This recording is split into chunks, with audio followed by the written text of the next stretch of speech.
সকালের খাবার সবাই একসাথে টেবিলে বসে খাচ্ছে। এরা যে সবাই একসাথে খায় না। অনেক হ্যাপি ফ্যামিলি নাদিমদের।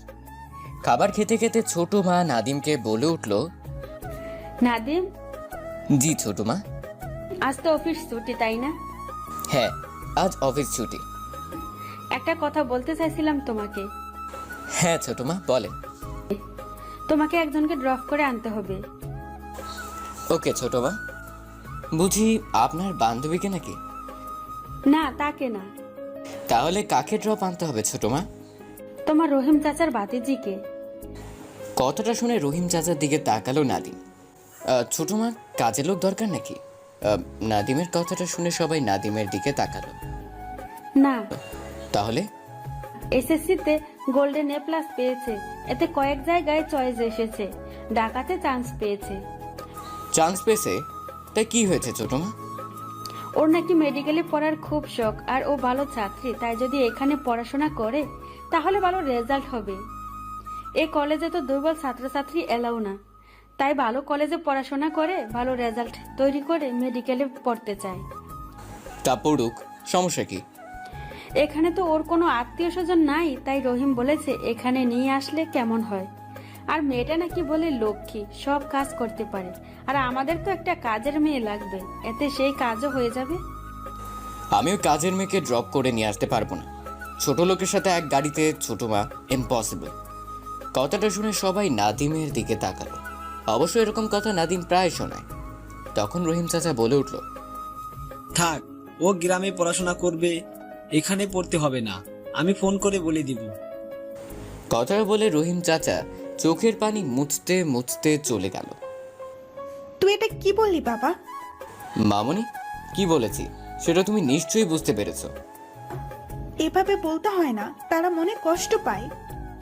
দিদিভাই, তুই নাদিমকে বলে দে মেয়েটাকে নিয়ে আসে। আমি এর চাইতে কোনো কিছু শুনতে চাই না। আমি যেতে পারবো না। সিঁড়ি দিয়ে যাওয়ার সময় কথাটা শুনে বলল, আজ যেন বিকেলের মধ্যে এই বাড়িতে ওই মেয়ে দেখতে পাই। মামনি ছোট মাকে বলো আমি যেতে পারবো না। আমি কিছু বলতে পারবো না। একবার যখন এই কথা বলেছে সো তাই করতে হবে। আমি ওর উপর দিয়ে কোনো কিছু বলতে পারবো না। আমিও ছোট লোককে ড্রপ করতে যাব কখনো না। নাদিমও না খেয়ে অর্ধেক খাবার রেখে চলে গেল রুমের দিকে। খাবার টেবিলে নাদিমের আম্মু আব্বু আঙ্কেল আর ছোট বোন বসে খাবার খেতে লাগলো। কেউ কাউকে ঠেকাতে গেল না, কারণ বলে কোনো লাভ নেই। একবার যা বলে তাই করে, সো সেটা বলে কিচ্ছু করতে পারবে না। নাদিমের মা বলে উঠল কাজের মেয়েকে, সুমি, তুহিম রহিম চাচাকে ছোট মার রুমে পাঠিয়ে দিও। ঠিক আছে বড় মা। তখন নাদিম ছোট বোন বলে উঠল, আম্মু, ভাইয়া একবার না করেছে তখন, আর ভাইয়া যাবে না মনে হয়। তোর ছোট মা একবার যেটা বলেছে সেটা তোর ভাইয়ার থেকে বেশি কঠিন না। হ্যাঁ, কিন্তু ছোট মা ভাইয়াকে এত ভালোবাসে, তাই ভাইয়াকে যেতে বলবে না। সেটা আর হবে না। কেন আম্মু? সেটা তো ছোট মা ভালো জানে। বললো এখন তাড়াতাড়ি খেয়ে নিয়ে ঘুরতে যাবে সবাই, শুধু ছোট মা বাদে। ও তাই? হুম। নাদিমের আব্বু বলে উঠল, রেখা যাবে না কেন? সেটা রেখা ভালো জানে। তখন নাদিমের আঙ্কেল বলে উঠল, ওর নাকি আজ ভালো লাগছে না। কেন, কি হয়েছে রেখার? কিছু না ভাবি, শুধু বলো মাথা ব্যথা করছে। মেডিসিন লাগাতে বলো। ঠিক আছে ভাবি। সবাইকে রুমের দিকে গেল। এখন আপনাদেরকে পরিচয় দেই। বড় মা হচ্ছে নাদিমের আম্মু। বড় মার দুইটি সন্তান, এক নাসির আর ছোট বোন খুশি। আর ছোট মা যিনি হলেন তিনি হলেন নাদিমের খালা, মানে নাদিমের আম্মুর ছোট বোন।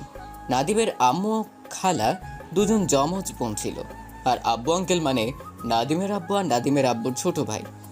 নাদিমের আম্মুকে দেখতে এসে নাদিমের খালাকে পছন্দ হয়ে যায় তার দাদির। তখন নাদিমের দাদি বলে, যদি আপনাদের আপত্তি না থাকে তাহলে আমার ছোট ছেলের সাথে আপনার ওই ছোট মেয়ের বিয়ে দিতে পারি। তখন ছেলেকে পছন্দ করে সবাই, কারণ নাদিমের আব্বুর চেয়ে নাদিমের আঙ্কেল দেখতে আরও সুন্দর। তাই যমজ বোনের একসাথে বিয়ে হয়। নাদিমের আম্মুর দুইটি সন্তান নাদিম আর খুশি।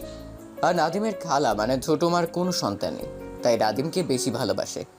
কেউ নাদিমকে কিছু বলতে পারে না ছোট মার কারণে। যা কিছু ছোট মা করেন সব ছোট